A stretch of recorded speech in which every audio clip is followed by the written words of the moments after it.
Hey, history lovers, and welcome back to Unlock History.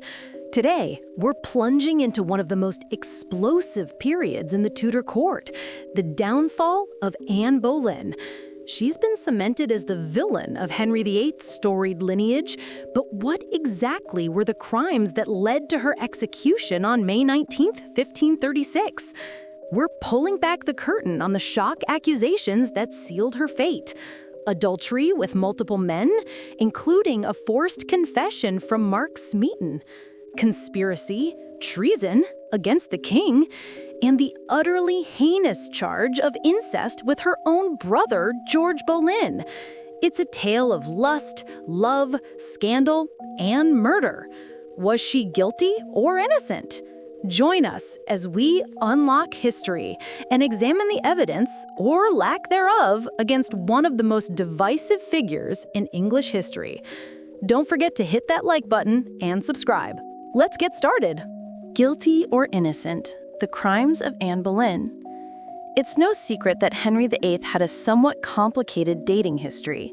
From a schoolyard rhyme to their own Broadway musical, his wives have remained the legacy of the Tudor king's dynasty. Perhaps one of his most divisive wives, Anne Boleyn's story is still the topic of impassioned debate to this day. A tale of lust, love, scandal, and murder. Despite the distance of history, Anne remains to this day the villain of the storied Tudor lineage.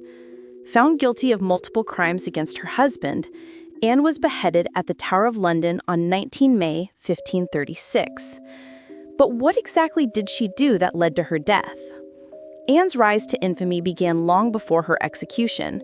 When Henry declared his separation from the Vatican and his wife Catherine, the blame was most commonly laid at the feet of Anne.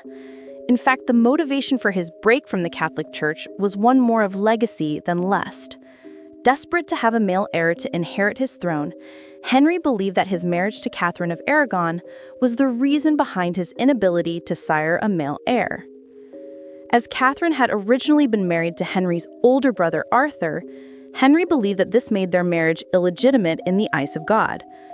He petitioned the Vatican to annul his marriage to Catherine so that he could marry Anne, who he believed would give him a son and legitimate heir.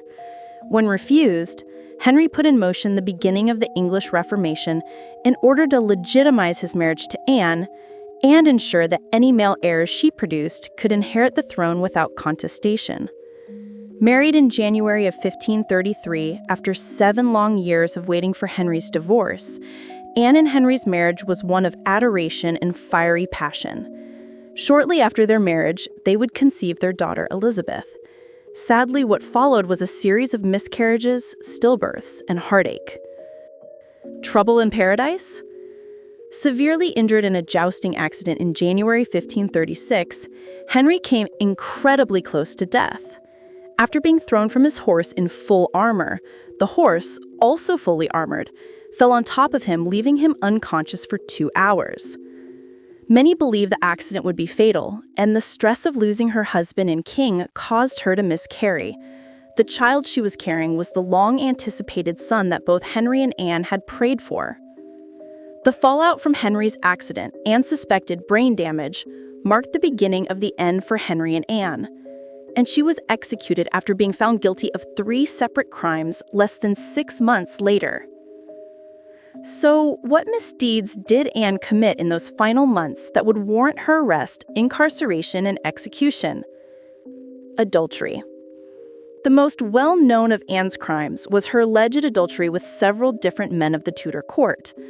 Mark Smeaton was a Swedish musician who was one of the accused.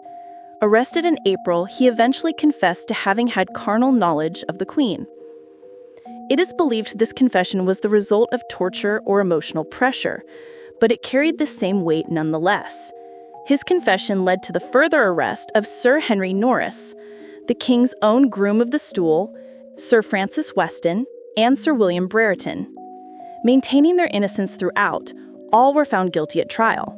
One of the jury that presided over the case was Thomas Boleyn, Anne's own father.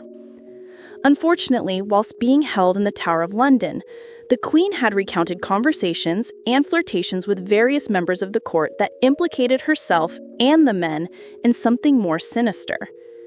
In a playful conversation between herself and Norris, Anne had implicated that were the king to die, Norris would be looking to step into his shoes as Anne's husband. Not realizing just how much danger she was in, she was unaware that all conversations were being reported back to her husband. What was recounted as an innocent joke had just implicated Anne in a crime far more sinister than adultery. Anne had just admitted to treason. Conspiracy. Treason in the Tudor court was one of the most feared crimes. Having gained the throne during the War of the Roses, Henry's father won the throne of England in battle and not through succession. The years before his reign had been tumultuous, and Henry was very aware of the fact that stronger claims to the throne could be out there. The fear of further war in the name of the throne meant that any criticism of the crown was met with swift justice. Treason was considered such a threat to the king that it encompassed everything from plotting against the crown to simply mentioning the mortality of the king or predicting his death.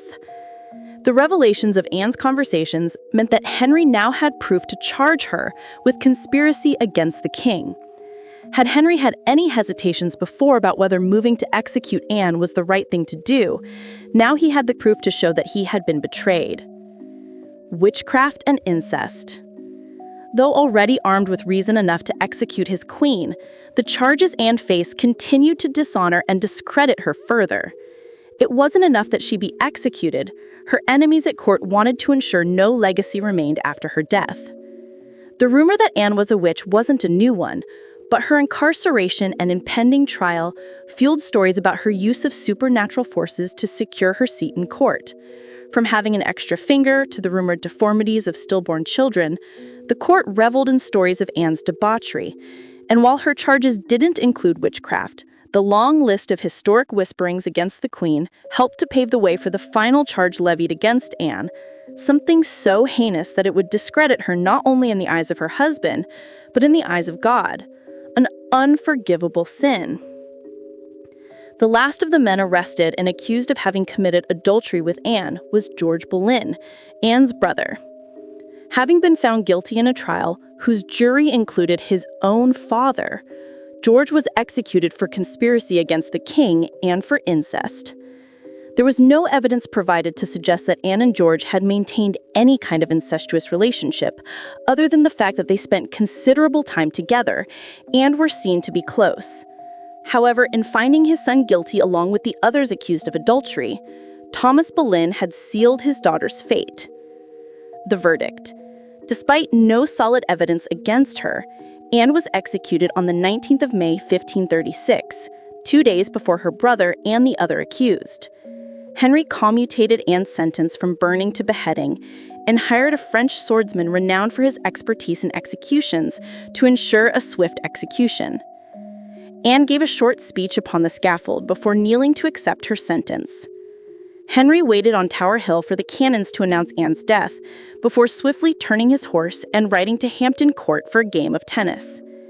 He demanded that all paintings of Anne be removed and destroyed, and declared their marriage illegitimate, removing their daughter Elizabeth from the line of succession.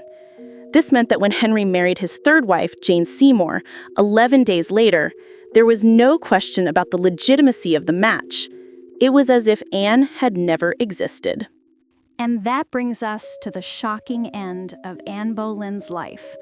Thank you for staying with us as we dissected the charges of adultery, conspiracy, and incest that led to her execution. It's clear that while the charges were heinous, solid evidence against the Queen was lacking. Yet, she was found guilty on May 19, 1536. In a final act, Henry commuted her sentence from burning to beheading, hiring an expert French swordsman for a swift end. 11 days after her death, Henry married Jane Seymour. He had their marriage declared illegitimate, removed their daughter Elizabeth from the line of succession, and demanded all her paintings be destroyed. It was as if Anne had never existed. Tell us in the comments, do you believe Anne Boleyn was guilty or innocent? If you enjoyed examining this pivotal moment in history, Please hit the like button and subscribe to Unlock History for more deep dives. See you next time.